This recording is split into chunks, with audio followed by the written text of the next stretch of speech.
April 29th, 1945. The Reichstag stood in the center of Berlin like a corpse that refused to lie down. Its walls were Prussian sandstone, 3 feet thick in places, blackened by years of bombing and a decade of neglect. The dome was a skeleton of twisted iron. The windows were bricked up to firing slits. Inside, somewhere between 1,000 and 1,500 men waited in the dark. They were not the elite the Soviets thought they were facing.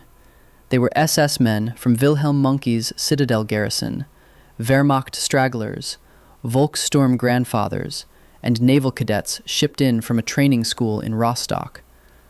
But they had machine guns on every floor. They had Panzerfausts. They had stacked sandbags into the doorways and chained the basement entrances shut. And they had nowhere to retreat to, because the Russians had already crossed the Spree, and the Soviet flag was supposed to be on this building by May Day. Stalin had said so. For 2 days, the Soviet artillery had hammered the Reichstag from a distance. Standard procedure. You bring up your guns, you fire from concealed positions a mile or two back, you walk shells across the target, you wait for the masonry to crumble. It is the way artillery has worked since cannon were invented. Soften the position, let the infantry walk in.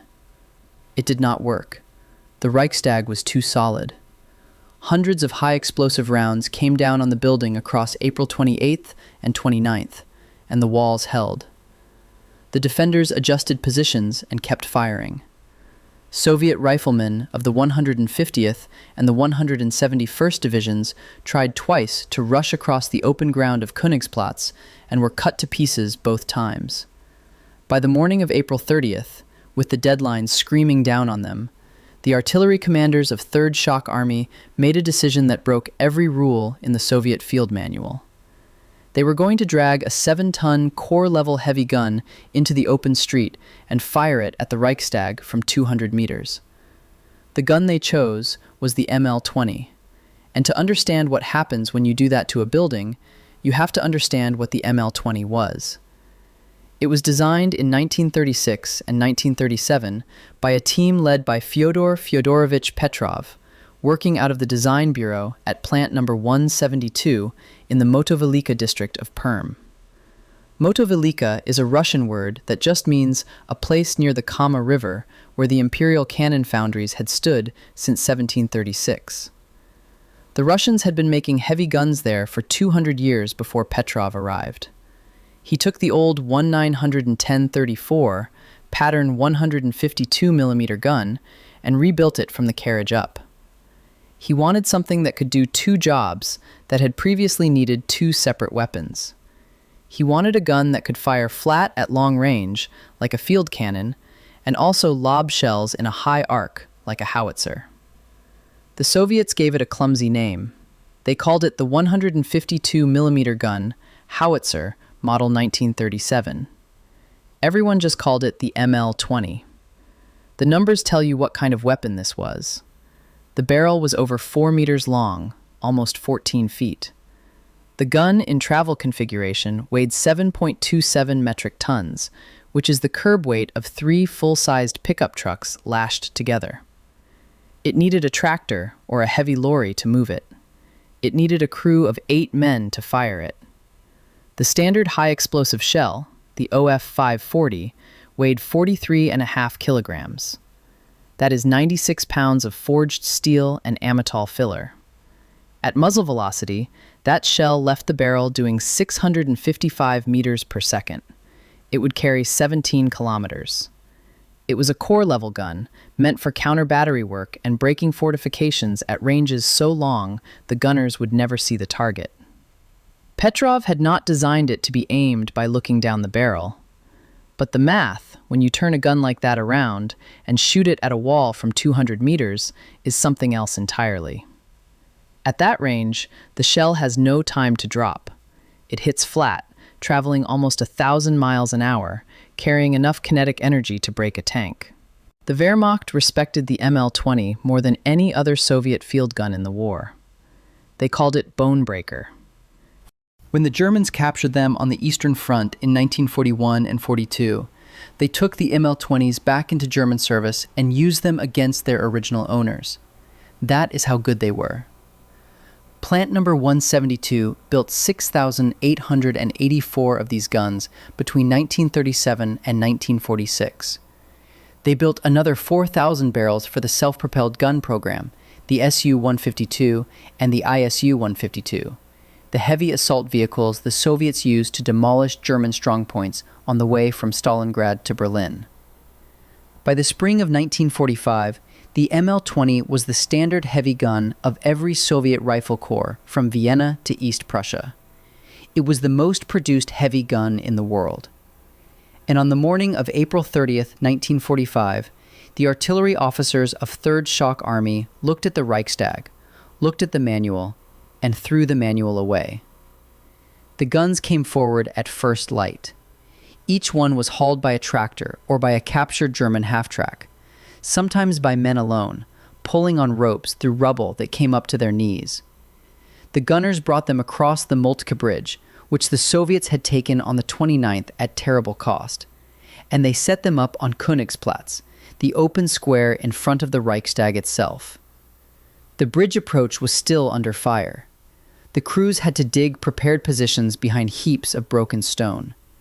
They had to clear lines of sight by knocking down the burned-out husks of barricades the Germans had thrown up. Some of the guns went into apartment courtyards a block back. Others went out in the open, on the cobbles, with nothing between them and the Reichstag windows but 200 meters of churned ground. The gunners knew what was about to happen. So did the riflemen of the 150th and the 171st Divisions, lying flat behind whatever cover they could find, waiting for the moment the wall would crack open and the order would come to charge. Major General Vasily Mitrofanovich Shatilov commanded the 150th Rifle Division. He had crossed the Oder near Vriesen on April 16th. He had reached Berlin on April 21st. He had been ordered, personally and explicitly, to put a banner on the Reichstag before May Day. Colonel Alexei Nagoda commanded the 171st, fighting alongside him under General Perevertkin's 79th Rifle Corps. Their men had been moving through rubble for 9 days. They had counted their dead by hundreds. They were 300 meters from the building everyone in Moscow wanted to see fall. Shatilov gave the order. The gunners loaded. What happened in the next 48 hours would be one of the most brutal examples of artillery used in direct fire in the entire war. It was also the moment a weapon designed to fight from 17 kilometers away ended a war by killing a building from 200 meters. The first ML-20 crew leveled their gun, set the elevation almost flat, sighted down the barrel by eye, and waited for the command to fire. The command came at 1 in the afternoon on April 30th. 89 guns opened up on the Reichstag at once, ML-20s firing high explosive. 203mm Howitzers behind them, throwing shells the size of a man through the upper floors. Tank guns from IS-2s parked at point-blank range. Self-propelled assault guns from Su-152s and Isu-152s, rolling forward and firing while still moving.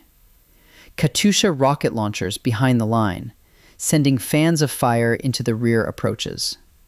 For the next half hour, the Reichstag stopped being a building and started being a quarry under demolition. The ML-20 crews were the closest to the target, 200 meters, 300 at the farthest. From that range, you could see what your shell did when it landed. The OF-540 round, the standard high-explosive shell, hit the north wall of the Reichstag and did not bounce. It did not detonate against the surface and waste its energy in a fireball. It punched. The shell went into the masonry, traveled some distance through the wall, and then the fuse fired the Amatol charge inside the building. Brick exploded outward and inward at the same time. The first hole was the size of a dinner plate. The second hole, 20 seconds later from the same gun, was the size of a coffin. The third was the size of a man. That was the doorway the Soviets needed. The defenders inside had nowhere to hide.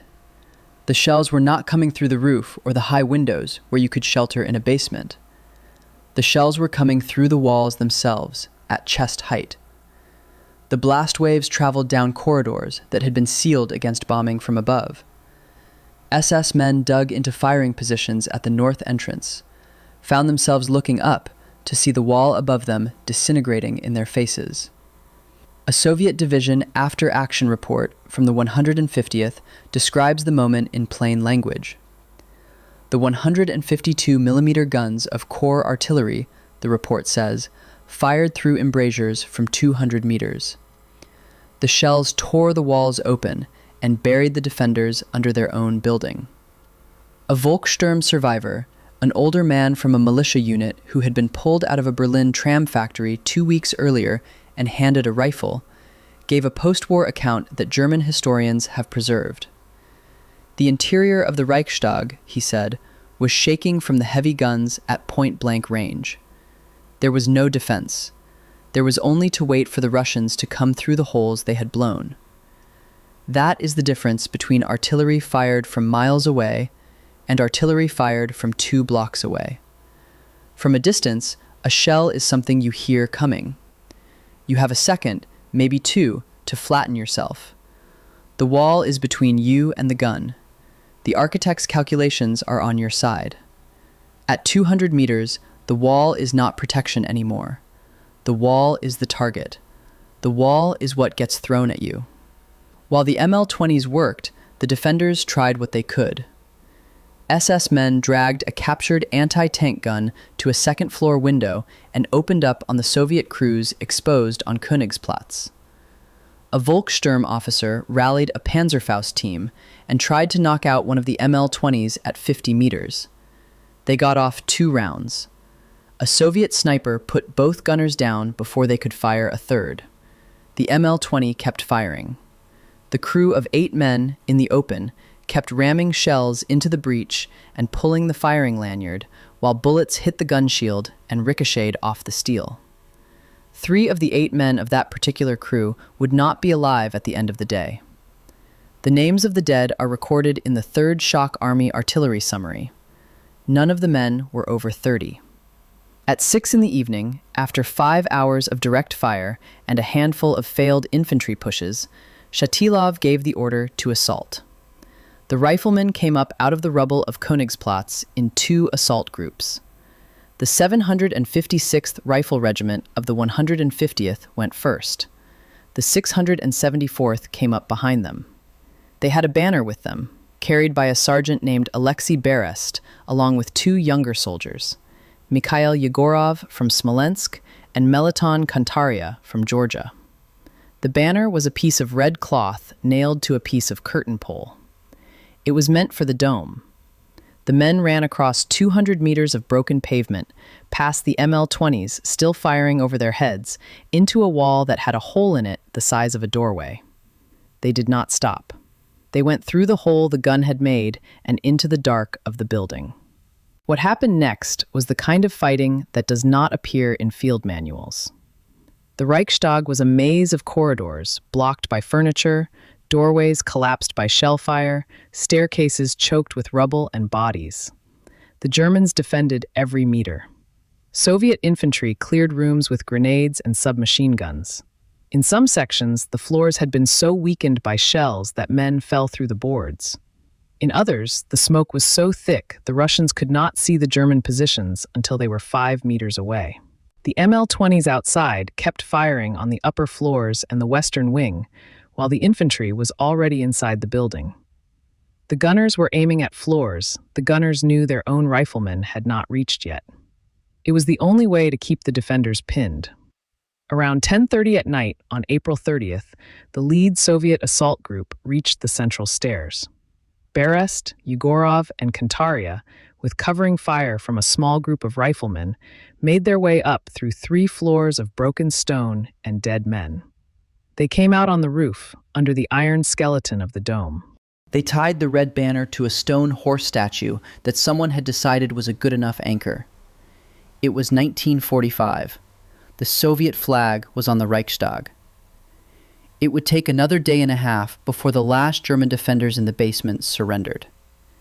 The fighting on the lower floors continued through the 1st of May. Mohnke himself was elsewhere, defending the Reich Chancellery a few blocks south, where Hitler had killed himself in the Führer bunker the day before. Mohnke would surrender on the 2nd of May, along with what was left of his Citadel command, and spend the next decade in Soviet captivity. The Reichstag garrison, the ones who came up out of the basement still alive, surrendered around the same time. The exact number of German dead inside the building has never been settled. Estimates range from 200 to over 500. The Soviet riflemen of the 150th and the 171st lost over 2,000 men taking it. The ML-20s stopped firing on the morning of May 2nd. The crews had been at the guns for nearly 72 hours by then. The shell casings on Königsplatz were waist-deep in some places. Soviet film crews who arrived on May 3rd filmed the guns still in their positions, the barrels black from heat, the gunners asleep where they had fallen against the trail spades. The 3rd Shock Army Artillery Summary records that the Corps Artillery of the 79th Rifle Corps fired hundreds of direct-fire rounds across the 3 days of the Reichstag assault.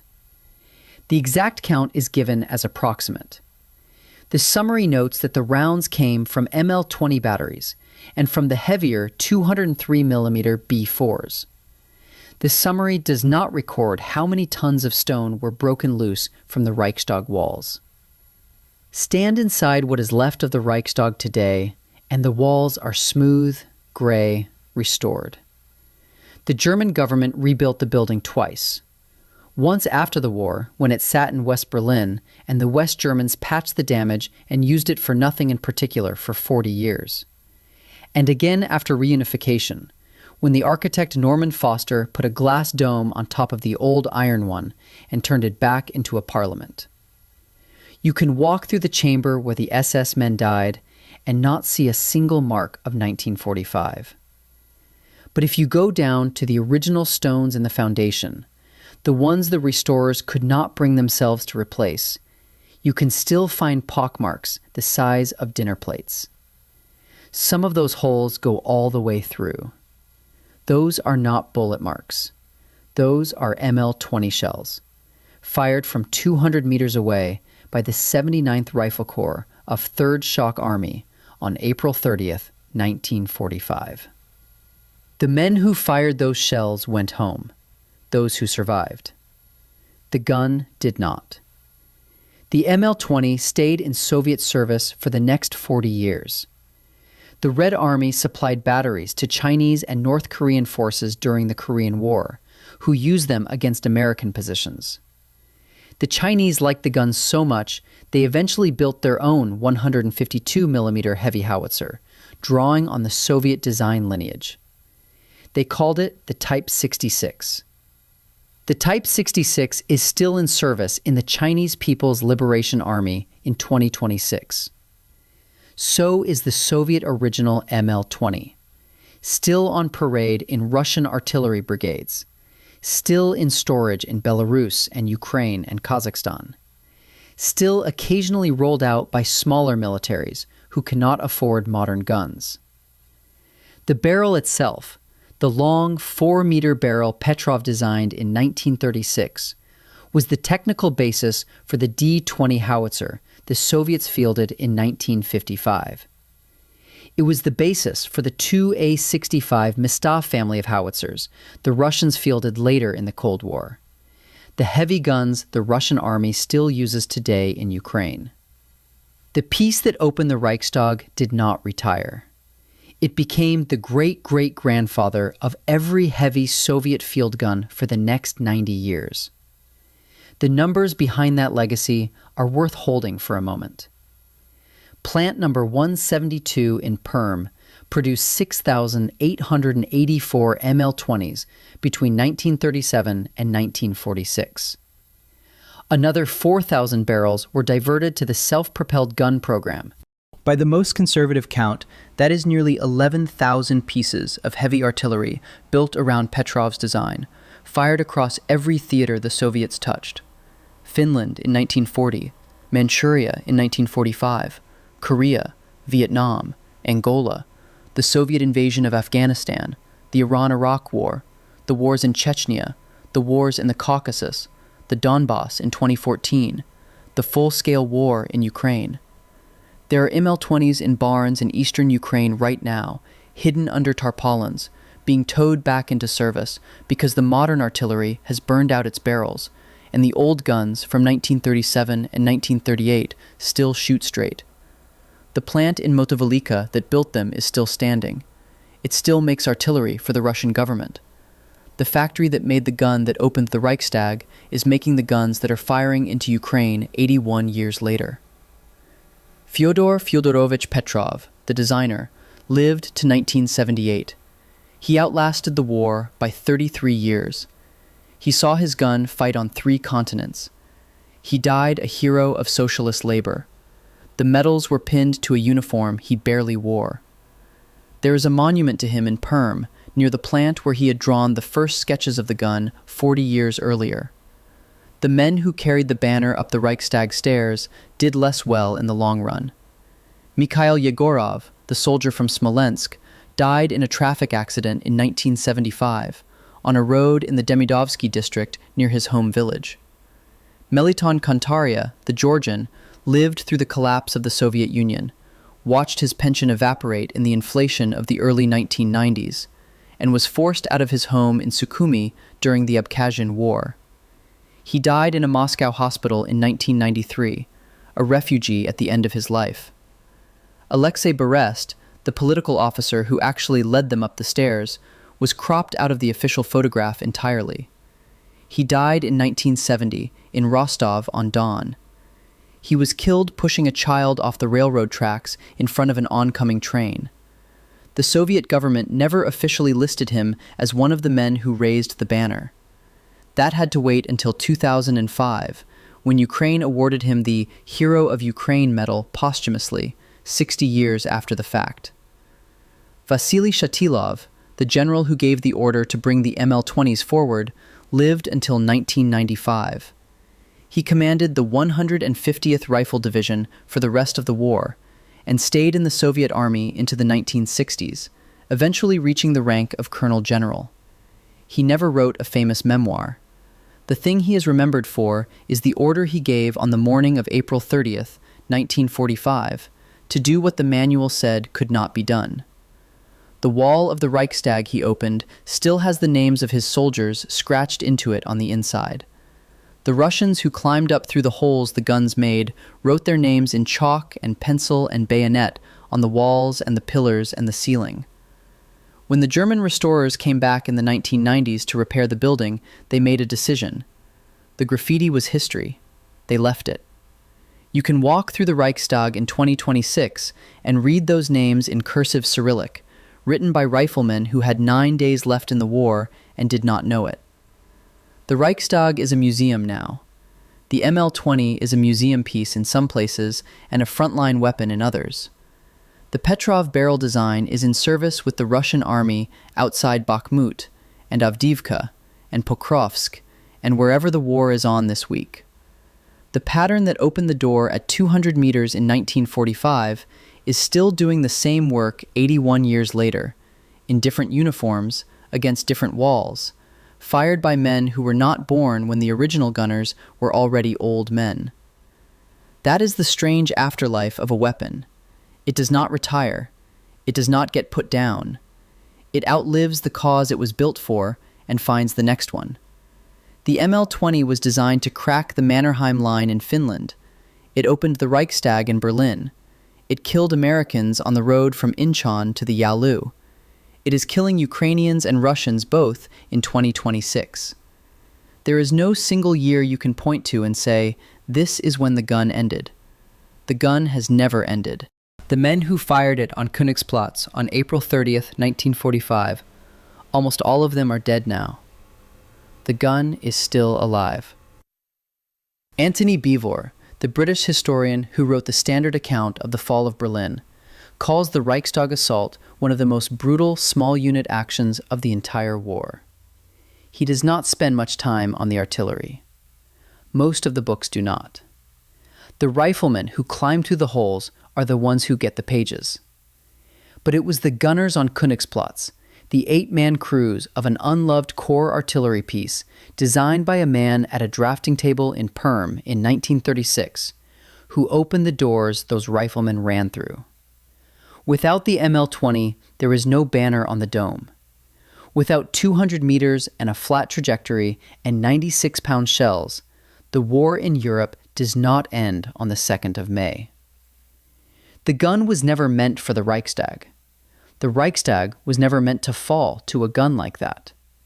They met in the same square on the same morning anyway. And what came out the other side was the end of the war. If you want more stories about the weapons that ended World War II from angles you have not heard before, click the video on screen now.